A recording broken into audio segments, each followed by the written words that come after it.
শ্রাবণদার বাড়িতে সকালবেলা 14 নম্বর ওয়ার্ডে অনেকে গিয়েছিলেন, তাদের স্থানীয় বাসিন্দারা যারা গিয়েছিলেন তাদের দাবি ছিল যে এই ধরনের একতরফা কেন বিচার। তো সেই সুবিচার চেয়ে তারা গৌতমের সঙ্গে একটা অনেকক্ষণ বৈঠক করে এবং সেখানে দরজা বন্ধ ছিল। কিছু জানা আছে মানে এই বিষয়ে তাদের কি দাবি ছিল বা 14 নম্বর ওয়ার্ডবাসীদের কি দাবি ছিল? না, দুদিন ধরে তো সবাই এসেছে, মানে দুদিন কি বলবো, আজকে সোমবার থেকেই দিন ধরেই সবাই আসে যারা ওয়ার্ডের নাগরিকদের। গতকালও এসেছেন, কিন্তু এই বিষয়ে আমার কিছু জানা ছিল না। এবার তাদের যেটা আমি বক্তব্য রেখেছেন এই দুদিনে, যে আসল ঘটনাটা কী হয়েছিল এইসব অনেকটাই এখন ওয়ার্ডে সবাই মানে যেটা বিষয় ছিল দিন রাতের ঘটনা, যে 11:15 সাড়ে 12টা বাজে যে ভিডিওটি ভাইরাল হয়েছিল, সেটি যে বোঝাই যাচ্ছে যে সেটি একদিক থেকে তোলা, এবং তার আগের যে ঘটনাগুলো সেগুলো কেন ছিল না। তো সবারই এটাই বক্তব্য যে গাড়ি ভাঙচুর থেকে শুরু করে মানে আমাদের উপর যে বিশেষ করে আমার উপর যে সব অকথ্য ভাষায় বলাবলি চলেছে, সেগুলো যেভাবে মানে নিগৃহীত করা হয়েছে সেগুলোর তো কোনো ভিডিও নেই। তো এই একতরফা ভিডিওটি যে করেছে এবং যারা বাইক দিয়েছিল যে তাদেরকে খামচি দেওয়া হয়েছে, আমরা 3 জন ওখানে মহিলা ছিলাম। তো সেগুলো সবাই এই 3 দিন ধরে একই প্রশ্ন আমাদের করে গেছে, এবং যে গাড়িটি ভেঙেছে সে এত কাচের আঘাতে গাল গলা বিভিন্ন জায়গায় মানে তার নিজেরই কর্মকাণ্ডের ফলস্বরূপ সেটা ছিল, সেটা সে বলেছে খামচি, আমাদের খামচি ছিল। তো সেগুলো সবাই সব কিছু 3 দিন ধরে সব প্রশ্নের মুখোমুখি হতে হতে আমিও খুব ক্লান্ত হয়ে পড়েছি।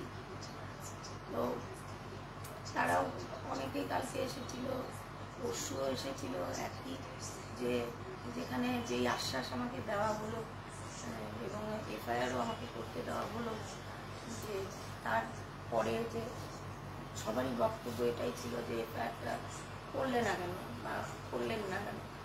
তো মহানাগরিক মস্তারের যেটা ছিল যে পরের দিনে এটা নিয়ে মানে মঙ্গলবার এটা নিয়ে আলোচনায় বসা হবে 2 পক্ষকে নিয়ে, তো সেটা তো হয়নি। তো তারপরেই 12টায় এই প্রেস কনফারেন্স করে এই ঘোষণা। তো এটা তো অকস্মাৎ একটা ঘটনা, যেটা সবাই একটু এতে যেমন আমি একটা অবসাদের মধ্যে ভুগছি যে কেন নিরপেক্ষভাবে একটা বিচার হলো না, এবং ওয়ার্ডবাসীরও এই একই কথা যে দেখুন সবাই সব কিছুতে জড়াতে চায় না, কিন্তু আমার বাড়িতে বহু মানুষ এসেছে, প্রচুর, প্রায় 6,500-এর উপরে ভোটার আমার। বিশেষ করে আমি খুব মানে নিচু স্তরে বলবো না, যারা সমাজের উঁচু স্তরই বলবো। আমার একটা হরিগঞ্জ বস্তির একটা পার্ট আছে, সেখানে প্রায় 500 ভোটার, তারা সারাদিনই একই কথা বলছে যে আমরা সব কাজ বন্ধ করে দেবো, আমরা কাজে যাব না। এগুলোকে তাদেরকে আমি বুঝিয়েছি যে এগুলো করা ঠিক হবে না, সরকার আমাদের, ভোট আমাদের, নিশ্চয়ই মহানাগরিক এটার বিচার করবে। এবার ভেতরে কী কথা হয়েছে বা আপনাদের কী হয়েছে সেটা আমি সম্পূর্ণই আমার অজানা। তো 2জন একজন এসেছিল এখন আপনারা আসার পরে, যেটা আমাদের পরিষ্কার না এখনো যে মহানাগরিকের তরফ থেকে কী বার্তা এসেছে। দিদি এর মধ্যে আমি যেটা বলছি যে যেদিন প্রেস মিট করলো সেদিন আপনাকে বহিষ্কার করে দেওয়া আপনার এমএমআইসি পদ থেকে, এবং আজকে গৌতমদেব বলছেন যে শ্রাবণী অত্যন্ত ভালো মেয়ে এবং অনেকদিন ধরে দীর্ঘদিন যাবৎ কাজ করছে, আমাদেরও উচিত ছিল ব্যাপারটা দেখা। একটা একটা পর্যায়ে চলে গেল যেখানে সারা ফেলে দিল যে এভাবে এমআইসি থেকে বহিষ্কার করা এবং উচ্চপদস্থ দলীয় নেতৃত্ব থেকে। আজকে সেখানে দাঁড়িয়ে বলা হচ্ছে যে শ্রাবণী অত্যন্ত ভালো মেয়ে, অনেক কাজ করেছে, আপনার সুনাম, এবং যেহেতু দুদিক থেকে ব্যাপারটা দেখা হচ্ছে সেটা আজকে মেয়রের গলায় শুন। এই এই এই বিষয়টা একটু যদি খোলসা করেন। দেখুন, আমার সেদিনও যে রাতের ঘটনার পরে মেয়র স্যার এসেছিলেন আমার বাড়িতে, আমি বাড়ি তখন পৌঁছেছি, তখনই এসেছেন। আমি বাইরেই গেটেই ছিলাম, তখন এসে উনি আমাকে বলেছেন যে ওনাকে কেউ ওখান থেকে ফোন করেছিল যে ঘটনার বিবৃতি দিয়ে। তো উনি প্রথমে ওখানে গেছেন, ওখানে গিয়ে আমাকে না পেয়ে আমার বাড়ির সামনে যখন এসেছেন, আমার বাড়ির সামনে তখন আমরা গাড়ির থেকে আমি গাড়ির থেকে নামিনি, আমার মেয়ে ছবি তুলছিল গাড়ির সব।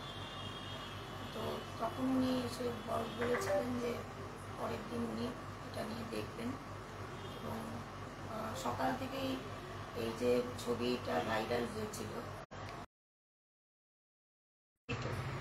রূপটা, সেটাই ওখানে ক্রিয়েট করা হচ্ছে।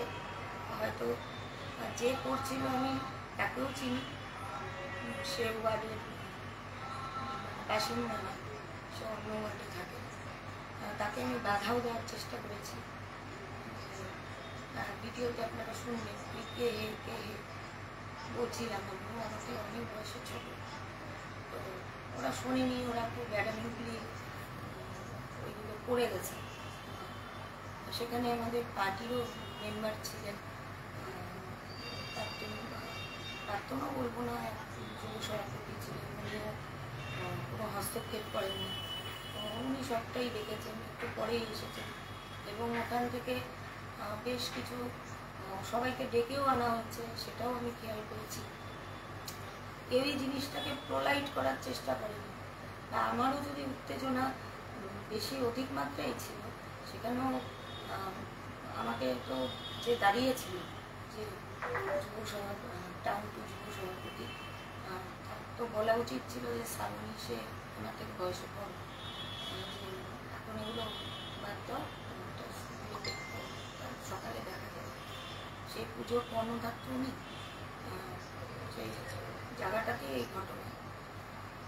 যেই দোকানটা নিয়ে আমি বলেছিলাম বারবার, সেটারও আমার একটাই কথা ছিল, মেয়র স্যারকে আমি এটা বলেছিলাম যে যারা এই বাইকটা দিয়েছিল আমার বিপক্ষে, পেছনে এসে অনেকেই দাঁড়াতে পারে, কিন্তু প্রেস মিডিয়া বিভিন্ন জায়গায় যে বাইকটা দিয়েছিল যারা, তাদেরকে দেখাও যে তারা কিসের সাথে যুক্ত। হটকারী সিদ্ধান্ত নেওয়া হয়েছিল কি? হট করে এই সিদ্ধান্ত, আজকে আবার সিদ্ধান্তে কিছুটা দেখা যাচ্ছে যে গলায় অন্যরকম সুর। দেখুন, আমি যেটা প্রথম দিন থেকে বলেছি যে আমি পদলোভী না, আমি প্রথম দিন থেকেই সব মানুষের সাথে মিলেই কাজ করি, এবং আমি দলকে ভালোবাসি। এবার আমি কোনো রাজনৈতিক ঘর থেকে বিলংস করিনি, আমি ডানপন্থী ঘরের মেয়ে। আমি তখন আমার ছেলের বয়স 1.5 বছর, যখন আমি প্রথম কাউন্সিলর হই, সেখান থেকে সবাইকে নিয়ে আমি কোনোদিনও কাউন্সিলর হিসাবে, আমি যখন দলীয় প্রোগ্রামে যাই তখন আমি দলীয়, কিন্তু আমি যখন চেয়ারটা, প্রত্যেকটা নাগরিক আমার কাছে সমান মনে করি, এবং সবার জন্য আমি কাজ করার চেষ্টা করি। সে নিম্ন মধ্যবিত্ত, মধ্যবিত্ত, উচ্চবিত্ত, সবাইকে আমি একই নজরে দেখার চেষ্টা করি। লক্ষ্মী ভাণ্ডার থেকে শুরু করে সবাইকে সবটা সুযোগ করে দেওয়ার বিগত দিনেও চেষ্টা করেছি, এখনও যতদিন আমার হাতে সময় আছে, আগামী যে পুরো ভোট সেই অবধি কাউন্সিলর হিসেবে আমি সবসময়ই আমার ওয়ার্ডকে সমর্থন দিয়ে যাব, কাজ করে যাব। কিন্তু যেই বিষয়টি নিয়ে আমি বলেছিলাম, এবং বারবারই আমাকে বলা হয়েছে যে এটা নিয়ে বিচার হবে, এটা নিয়ে দুই পক্ষের সাথেই বসা হবে, কিন্তু আমি এফআইআরও করলাম না যার ভিত্তিতে। সেদিন পরের দিনই আবার এরকম একটা হঠাৎ খবর, যেটা সত্যি আমি খুব ক্লান্ত এই বিষয়টা। দিদি, আরেকটি বিষয়, প্রথম দিন আপনি সাংবাদিক বৈঠক করে যেটা বলেছিলেন যে প্রশাসন সেভাবে সহযোগিতা করেনি, সেই পরিপ্রেক্ষিতে মেয়র কিন্তু বলেছিল যে প্রশাসন পুরোপুরি সহযোগিতা করেছিল এবং তিনি নিজেই পুলিশকে ফোন করেছে। সেটা অনেক পরে, আমি যখন ফোন করেছি শুরুতে তার আধ ঘন্টা পরে, তখন আমার হাতে মোবাইলটিও ছিল না, পড়ে গেছিল। তো আমাকে ফোন করা হয়েছিল, রিং ব্যাক করা হয়েছিল, আমি খেয়ালও করিনি। আজকে যে মেয়রের এই কথা কি মনে হচ্ছে? এবং বিগত দিনেও অনেকবার অনেক রাতেও এই যেই সব কর্মকাণ্ড এই ওয়ার্ডে হয়, আমি মানে আমাদের 14 নম্বর ওয়ার্ডের কথা বলছি, যে রাত অবধি দোকানটা, পানের দোকান খোলা, বিভিন্ন জায়গায় ছোট ছোট জটলা, মদের আসর, সেসব নিয়ে যে আগেও ফোন করেছি, তারও আমি ফিডব্যাক পাইনি বলেই আমি কথাটা বলতে বাধ্য হয়েছি। যে আপনি জনপ্রতিনিধি, আপনি কাউন্সিলর, আপনার ফোনে যখন গুরুত্ব দেওয়া হচ্ছে না, তাহলে সাধারণ ওয়ার্ডবাসীর কি অবস্থা? সেটা তো ওয়ার্ডবাসী, দেখুন কোনো ঝামেলা হলে প্রথম ওয়ার্ডবাসী কাউন্সিলরকেই ফোনটা করে, তো সরাসরি শিলিগুড়ি থানায় ফোনটা কমই যায়। আর যতটুকু ওসি, পানি ট্যাঙ্কি পানি থেকে বিভিন্ন অফিসাররা, যেহেতু আমাদের নিয়ারেস্ট এটাই, তো প্রথম এখানেই আমাকে ফোন করে এবং আমিও শিলিগুড়ি থানার আগে আমি ফাঁড়িতেই ফোন করি। তো ফাঁড়ির সহযোগিতা আমি বলবো না যে সবসময় পাই না, কিন্তু কিছু কিছু সময়, কিছু মাস হলো মানে একটু কম পাচ্ছি। অনেক বেশি পেয়েছি, তাই আক্ষেপটা রয়ে যাচ্ছে। কোনো একটা জায়গায় দাঁড়িয়ে কি মনে হচ্ছে যে ইনসাফ হলো না, একতরফা হয়ে গেল? আগামী দিনে তো বিধানসভা নির্বাচন রয়েছে, তো সেক্ষেত্রে সাধারণ মানুষ কি আর সরকারের উপর ভরসা রাখবে যদি তারা ন্যূনতম পরিষেবাটা না পায়? দেখুন, বিভিন্ন সময় বিভিন্ন পর্যায়ে প্রশাসনিক দপ্তরের অদল বদল হয়, তো এবার এক এক সময় এক একজন অফিসার আসেন এখানে, আবার ট্রান্সফার হয়ে যাচ্ছে, হয়তো যেমন যেটা প্রশাসনিক স্তরে দেখা যায়। তো সেই বিষয়ে আমার কোনো আক্ষেপ নেই, আমি সেগুলো বিগত দিনের অনেক সহযোগিতাই প্রশাসন থেকে পেয়েছি, সেই বিষয়ে বলছি না। আমি রিসেন্ট কথা বলছি, যে রাতে যখন ফোন করি, আমার ওয়ার্ড থেকে ফোন আসার পরেই তো আমি জানতে পারি যে কোনো বিষয়, তো তখন যখন ফোন করি, তো সেই সময়টা হয় ফোন রিসিভ করা হয় না, না হলে অনেক পরে রিং ব্যাক করা হয়, যে সময়টা হয়তো ঘটনা আপনাকে মানে গুরুত্ব কম দেওয়া হচ্ছে নাকি ইচ্ছাকৃত করা হচ্ছে? অ্যাজ এ ফিমেল কাউন্সিলর সেই হিসেবে হয়তো আমাকে যেখানে রাজ্যের মুখ্যমন্ত্রী মমতা বন্দ্যোপাধ্যায়, তার অনুপ্রেরণায় গোটা রাজ্য সেই চলি, এবং আমি কাউন্সিলর হিসেবে মনে করি না male female, councillor male female. কিন্তু আমি প্রতিবাদী, কিন্তু আমি সবসময় প্রতিবাদের জায়গাতে যাই না, মানুষকে প্রথমে বোঝানোরই চেষ্টা করি।